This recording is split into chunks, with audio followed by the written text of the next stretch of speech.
Well, Benjamin, always great to be by the hallowed turf, I'd imagine. Here we are at Villa Park. No better sight in football, is there? Oh, it's like going to church for me, you know. This is the place where I worship. First of all, tell us how you came to support this great club. Well, I was born just up the road, a place called Hampton Road. Moved just round the corner to Fenton Road. When I was a kid, my playmate was Ozzy Osbourne. And we used to play to the sound of Aston Villa. Then I kind of moved around to Pure Road and started coming to the games. In fact, my first job, if I could call it a job, was minding the cars of Aston Villa fans. Was it? Yeah, right, okay. yeah. And sometimes we'd mind the car and come in and have a look at the game and then pop out again, you know. But I always say that, you know, this is multicultural Britain.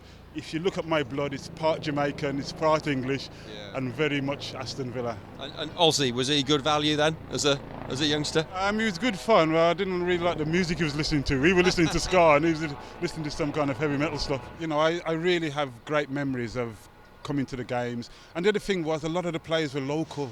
Yeah. You know, I remember talking to the players outside, and they would go in the players' entrance, and we'd go in the fans' entrance. It was a kind of different era, really. Yeah. For me, it's all about localism, and in all kinds of levels, not just football, but in business and poetry and everything. You know, it's about localism, and you know, to me, it's not just the club that plays games; it's a part of the community.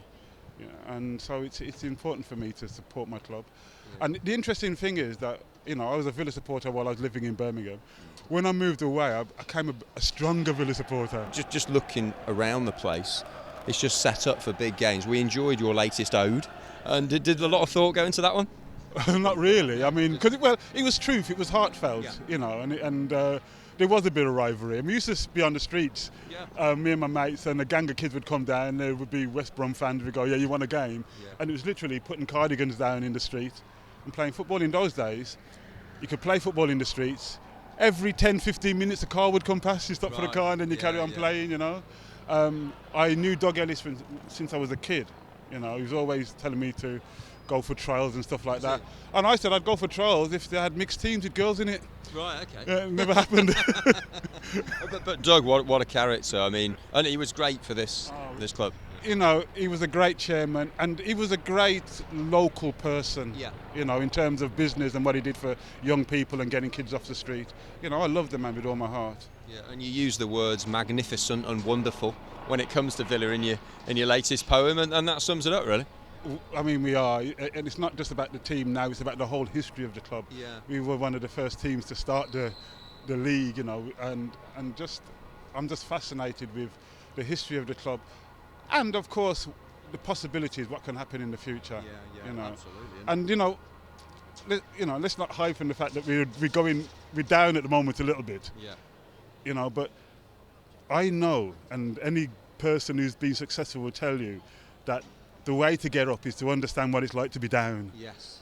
And to pick yourself up and get strength. Yeah. You know, and you have to learn from your mistakes. Yeah. Tim Sherwood actually mentioned that the other day, the manager. You know, you've got to lose in it sometimes in life and in football to appreciate winning even more. Yeah, and I taught Tim everything he knows. Did you? Right, okay.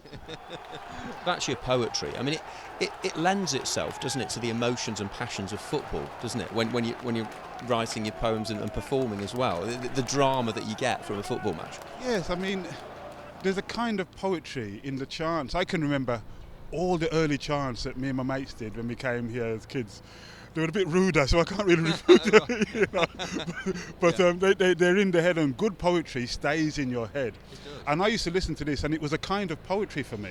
Yeah. So kind of putting the two together now, it's not a far stretch for me. Yeah. And Villa fans and football fans do generally have a good sense of humour as well. And so you can tap into that and use that in some of your work, I guess. Yeah.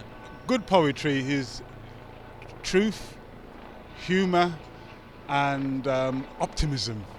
You know, doesn't matter how bad things are, there's light at the end of the tunnel. We can be glorious, we can move forward. And nothing beats sitting in the Holte End either, does it?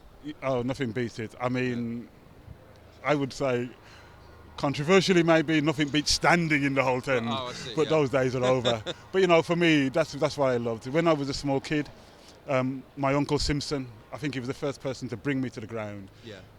Standing, put me on his shoulders. Right.